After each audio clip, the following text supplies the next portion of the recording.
신명기 1장 9절부터 18절까지 말씀입니다. 이제 모세가 협력할 지도자들을 세우는 내용으로 되어 있습니다.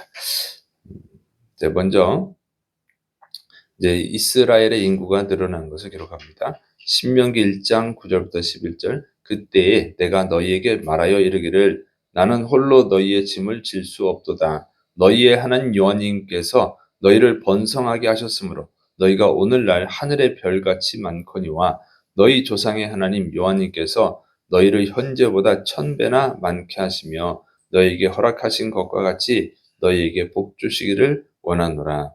자, 이제 그때 이렇게 되는데 그때가 언제냐 하면 이제 두 가지 주장이 있습니다. 첫째로는 시내산에 도착한 직후, 그리고 율법을 받기 전, 바로 직전, 그러니까 대략 3개월이 지난 때 그때를 이제 말한다 이렇게 주장을 하고, 두 번째는 이제 율법을 받고 가나안 땅으로 출발하기 직전, 그러니까 이제 1년이 지난 때죠. 1년이 지나고 이제 1년 말이나 2년 초 이렇게 봅니다. 그래서 이 두 가지 주장이 있는데 보통은 이제 그 3개월 됐을 때를 이제 때라고 이렇게 주장을 합니다. 자, 요때 이제 그 모세가 하는 말이 하나님이 이스라엘 백성을 하늘의 별과 같이 많게 하셨다 이렇게 말을 하고 있는 거죠.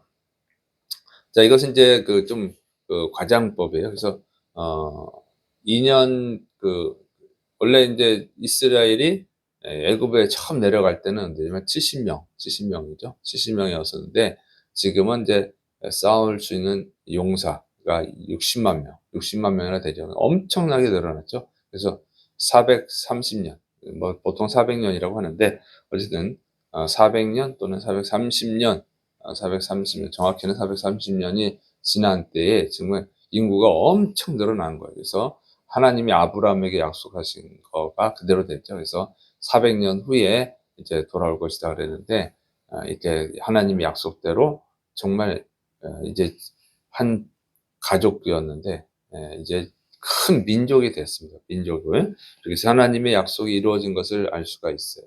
그것을 얘기하고 있는 거예요. 그래서 하나님은 약속한 것은 반드시 이루는 줄을 믿으시 바랍니다. 그래서 우리가 하나님이 약속한 것들, 우리에게 가장 중요한 것, 구원의 약속, 이것도 반드시 이루어지고 천국에서 영원히 하나님과 함께하는 이 축복을 받게 될 줄을 믿으시 바랍니다. 그래서 이 약속이 이루어질 걸 믿고 이 믿음의 여정을 계속해 나가야 되는 것입니다.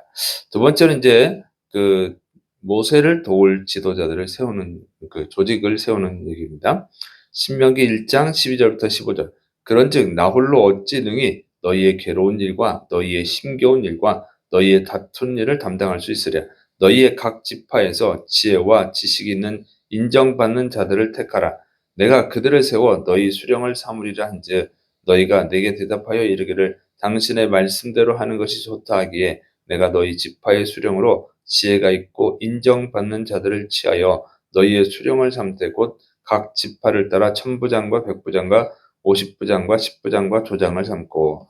자, 그래서 이제 인구가 많아졌기 때문에 모세 혼자서 이 재판을 감당할 수 없다. 뭐 모세 혼자서 이 많은 이스라엘 민족을 그 인도할 수 없다 그죠. 그래서 행정 일도 있고 싸워야 되는 전쟁하는 군대 일도 있고 또 재판하는 일도 있고 있는데 이걸 어떻게 혼자 다 하냐. 그러니까 이제 천부장, 백부장, 50부장, 10부장 조장을 세워서 같이 하자고 이제 제안을 합니다. 자, 그래서 백성들이 이제 그걸 받아들이고 그래서 이제 이 조직을 세우는데 조건은 자격은 지혜와 지식이 있는 자 그리고 인정받는 자를 선출하라 이렇게 합니다. 그래서 이렇게 조직을 갖추게 된 것을 회상하고 있는 거예요. 40년 전에 있었던 얘기를 정확히는 뭐 39년 전에 있었던 얘기를 하고 있는 것이죠. 그래서 이것을 보면 처음 제안은요 이드로가죠. 모세의 장인 이드로가 모세가 하고 있는 걸 보니까 답답하고 야 그렇게 해주고 어떻게 하냐, 어? 이렇게 조직을 세워서 해야지 해서 모세의 장인 이드로가 가르쳐 주죠. 그러면 그래서 이제 모세가 그걸 받아서 하나님께 물어보고 하나님이 허락하셔서 이렇게 하게 됩니다. 이걸 보면은 하나님은 그 혼자서 이 모든 일을 감당하는 것을 원치 않으신다 하는 거예요. 인간은 그런 능력도 없고 또 그렇게 하면은 많은 문제가 생기고, 그래서 하나님은 이 일을 연합해서 합력해서 일을 하길 원하시죠. 항상 이렇게 보면 하나님의 뜻이 그렇게 돼 있어요. 그래서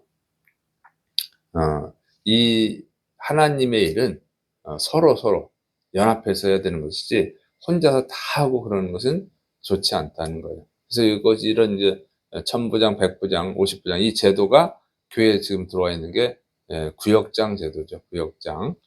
바로 구역장이 그런 의미에서 하는 것입니다. 목회자 혼자 다 할 수 있는 게 아니고 성도들도 협력해서 같이 하라 이렇게 되어 있는 거예요. 그래서 하나님은 보면은 항상 협력하기를 원하세요. 누가 혼자서 독차지해서 하는 걸 원치 않는다는 거예요. 그러면 제대로 되지도 않고 또 그러다 보면 너무 교만해질 수도 있고 여러 가지 문제점들이 있죠. 그래서 성도들도 같이 하나가 되기를 원하는 줄을 믿으시길 축원합니다. 그리고 항상 그 제자리 어린아이에 같은 그런 제자리에 머무는 것을 원치 않아요. 자꾸 성장하기를 원하는 거지. 그래서 이 성도들이 또 성장해서 지도 역할을 하고 또 다른 성도들을 지도자로 만들어내고 그렇게 돼 있죠. 그래서 예수님도 12 제자를 세우고 그 제자들로 하여금 또 다른 제자들을 세워서 그렇게 해야지 역사가 계속 이어지죠.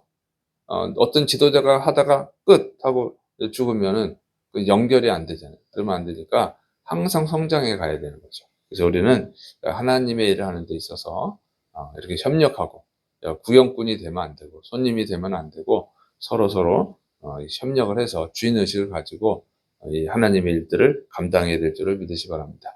자, 그다음에 이제 지도자들을 세우는데 지도자들이 지켜야 되는 원칙을 기록합니다.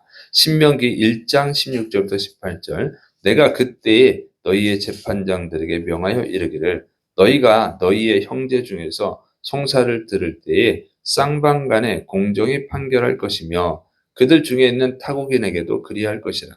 재판은 하나님께 속한 것인즉 너희는 재판할 때에 외모를 보지 말고 귀천을 차별 없이 듣고 사람의 낯을 두려워하지 말 것이며 스스로 결단하기 어려운 일이 있거든 내게로 돌리라.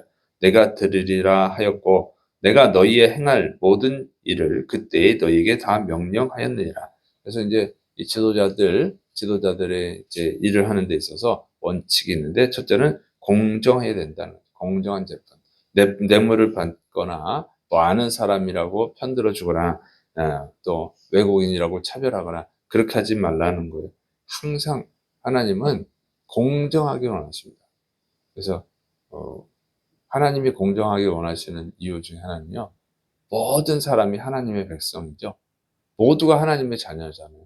그러니까 공정을 해야 되고 또 하나님은 공의 하나님이시기 때문에 불의한 것을 싫어하셔요. 그래서 공정해야 된다고 하는 것입니다. 그다음에 두 번째로는 이제 재판은 하나님께 속했다 그랬어요. 하나님을 두려워해야 된다고 하는 거예요. 재판하는 자도 하나님 앞에서 재판받아야 되는 거죠. 그러니까 권력 있는 사람이거나 돈 있는 사람이거나 그래서 그 사람들을 두려워해 가지고 불공정한 재판을 하면 그러면 그 재판관은 하나님께 심판을 받게 된다 그 얘기입니다. 그래서 가장 두려워야 될 분은 하나님이에요. 그래서 우리는 항상 공정해야 되는 이유 중에 하나가 내가 공정하게 하지 않으면 하나님 앞에서 심판을 받게 된다고 하는 것을 명심해야 된다고 하는 것이죠. 그래서 우리는 진짜 재판관이 아니고 하나님께서 위임하셨을 뿐이죠. 맡겨 놨을 뿐이야. 그래서 그 재판의 진짜 최종 재판관은 하나님이라는 것을 명심하고 하나님 앞에 서는 날 잘못한 것에 대해서는 그 잘못된 재판에 대해서 하나님께 심판을 받는다고 하는 것을 명심해서 항상 공의롭게 해야 될 줄을 믿으시기 바랍니다. 꼭 재판뿐만 아니라 하나님께서 맡겨주신 일, 교회에서 이제 일을 할 때 또 세상에서 일할 때도 항상 하나님을 두려워하면서 하나님이 그것에 대해서 어떻게 심판할지를 생각하면서 일을 해야 될 줄을 믿으시기 바랍니다. 자, 그다음에 이제 능력 안에서 하라는 거예요. 이제 자기가 할 수 없는 일까지 다 하지 말라는 거죠. 할 수 없으면 그것은 이제 모세에게 넘기라고 하죠. 다시 모세가 자기의 일을 나눠준 것처럼 백성들도 또 자기 할 수 없는 거예요. 모세가 이걸 다 할 수 없기 때문에 그걸 백성들이 나눠줬잖아요. 그럼 백성들도 할 수 없는 일이 있어요. 할 수 없는 일인데 자기 능력 밖의 일을 자기가 하려고 그러면 일이 또 제대로 안 되죠. 그러니까 그런 것은 모세에게 다시 돌려주라 이렇게 얘기했습니다. 그래서 이 일을 하는 데 있어서는 공정해야 되고 또 하나님 앞에서 해야 되고 그다음에 겸손해야 된다고 하는 것이죠. 이렇게 할 때에 이것이 정말 이 공동체가 정말 하나님 앞에서 은혜로워질 줄 있는 줄을 믿으시 바랍니다. 그래서 이런 원리를 잘 우리가 배워가지고 하나님의 일을 할 때, 또 세상에서 일을 할 때 이걸 잘 적용한다고 하면 거기에 은혜가 있고 또 하나님의 축복이 있을 줄을 믿으시를 축원합니다. 기도하겠습니다.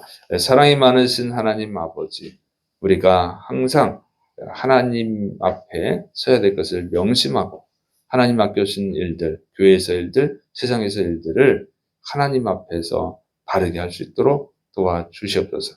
그리고 그 일을 통해서 또 은혜가 넘치고 또 다른 사람들이 예수님을 영접하는 구원의 은혜가 있게 하여 주옵소서. 주께서 역사하심 믿고 예수님의 이름으로 감사하며 기도드립니다. 아멘.